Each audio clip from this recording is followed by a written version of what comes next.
Welcome to another basically edition of what I'm starting to call Becoming God's Man Minutes. And today's Bible reading was Genesis 3 and 2 Corinthians chapter 11, verses 1 through 33. The good, the bad, and the ugly. And by this, I'm not talking about the old Clint Eastwood movie, but more how sin tends to actually play out within our lives. I actually first heard a lesson titled this, The Good, the Bad, and the Ugly, while in college. Basically, it's where I got the title for my own version of the lesson, which basically I took his and with his permission and just built on it as other passages in the Bible besides Genesis 3 and Jesus' temptation kind of showed me throughout the Bible how this concept plays out.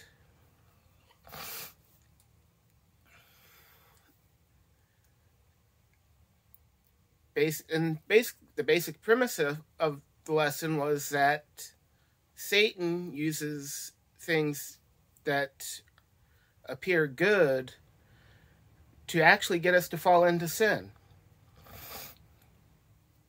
which is what we see here in Genesis 3 by him appealing to the desirability of the fruit. We also see that, as I mentioned, in Jesus' temptation in the wilderness.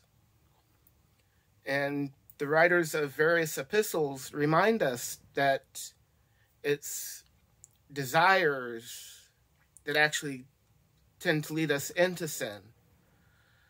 John, in one of his epistles, mentioned about basically three types of pride, which all echoed basically or shown both in Eve's temptation in Genesis 3, as well as the three temptations written about in the Gospels with Jesus, those three different prides.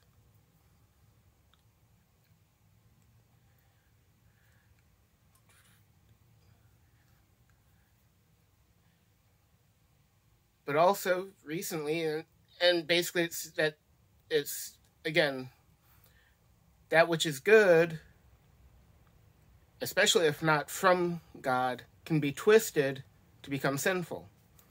And in today's reading in 2 Corinthians chapter 11, verse 14, Paul actually reminds us that Satan himself will even disguise himself as an angel of light to lead people astray.